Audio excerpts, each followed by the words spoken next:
¿Qué datos relevantes tiene ese documento soporte que tengan una relación directa con los aportes a la seguridad social?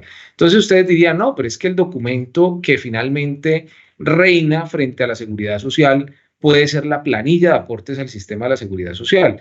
Y uno diría, ok, digamos que frente a la idoneidad, como diríamos en derecho para efectos procesales de la prueba, la idoneidad de la prueba, podría ser que sea evidentemente la planilla o el pago de planilla del sistema de la seguridad social y las novedades que allí se marquen o allí se evidencien, ¿correcto?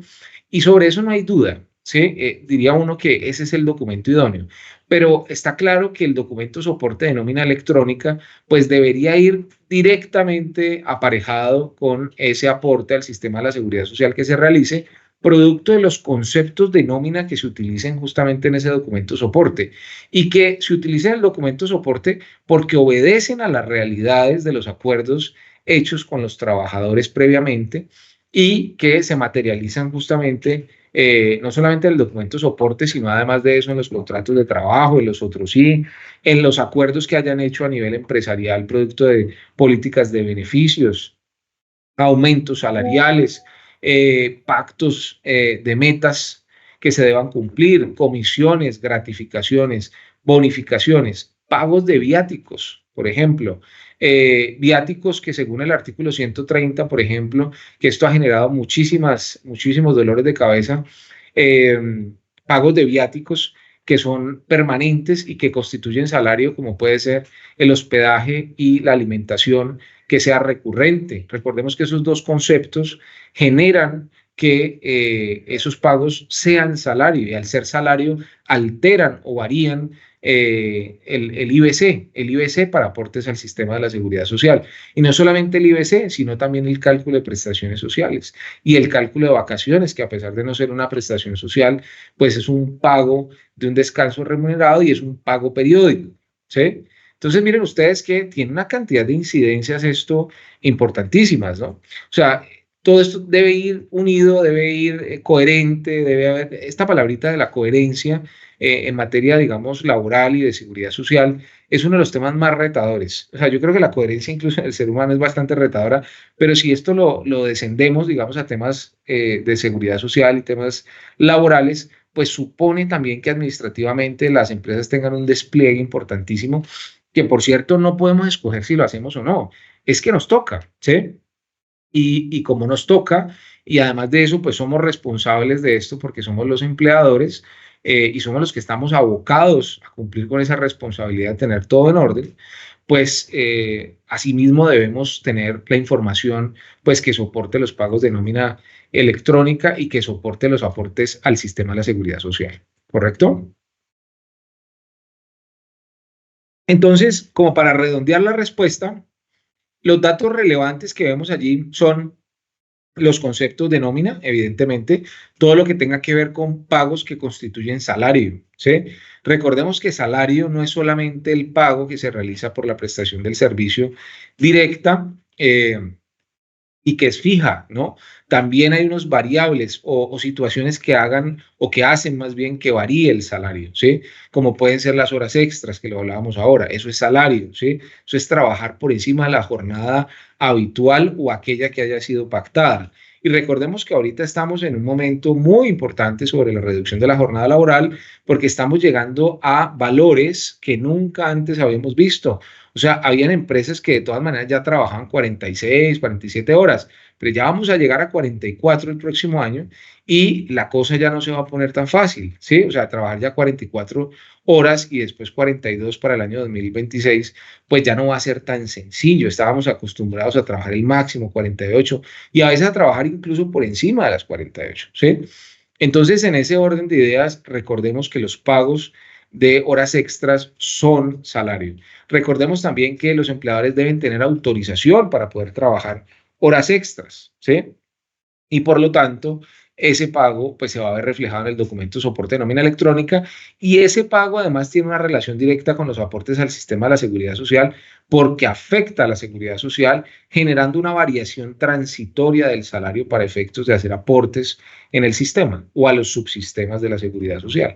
Entonces, variación transitoria, no salario variable, son dos cosas distintas. El salario variable, para efectos de una explicación veloz, pero que es importante hacerla. El salario variable, recordemos que es producto de pactos que se hagan con el empleador para efectos del cumplimiento de metas o de algunos criterios que generan que varíe ese salario permanentemente.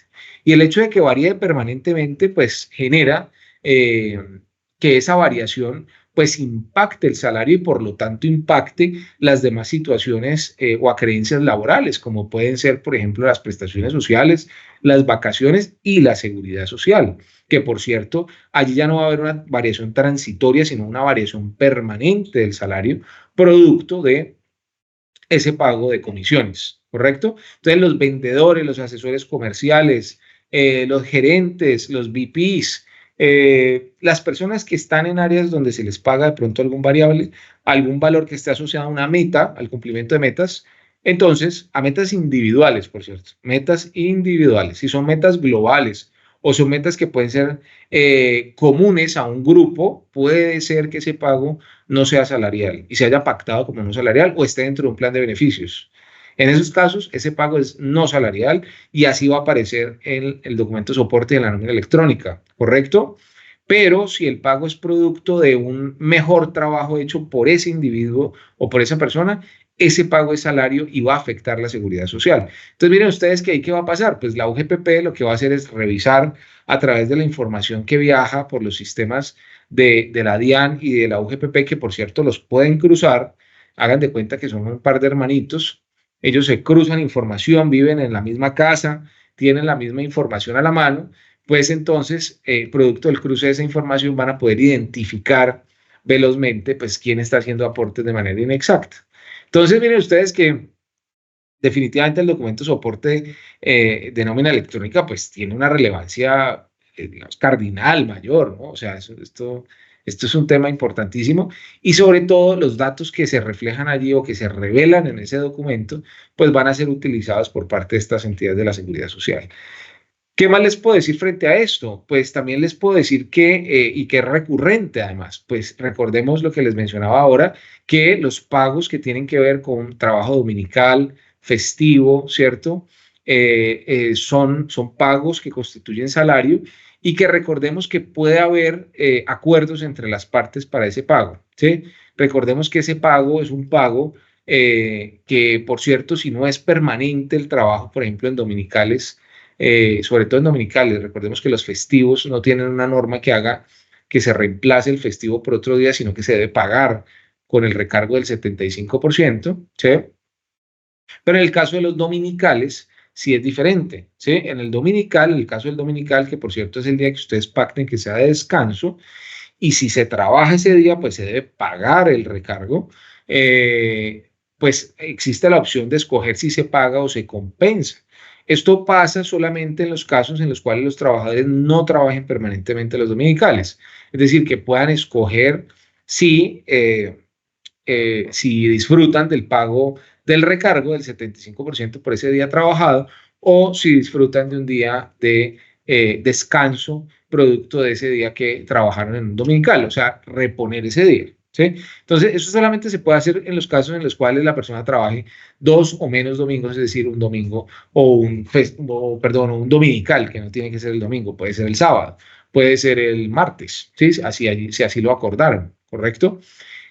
Pero la cuestión es que se puede mover ese día siempre y cuando no sea permanente. Si es permanente, pues entonces ustedes van a tener la situación de tener que registrar ese pago como un pago salarial, evidentemente, y por lo tanto, pues les va a afectar también la seguridad social, le va a afectar también positivamente, es decir, va a aumentar los pagos de prestaciones sociales y demás, ¿correcto? Entonces, miren ahí también la relación que existe entre pues UGPP o las entidades de la seguridad social y los pagos de salarios que debe hacer el empleador y que se reflejan, por supuesto, en el documento de soporte de nómina electrónica. Disfruta de nuestra programación semanal. Suscríbete a nuestro canal, actualícese video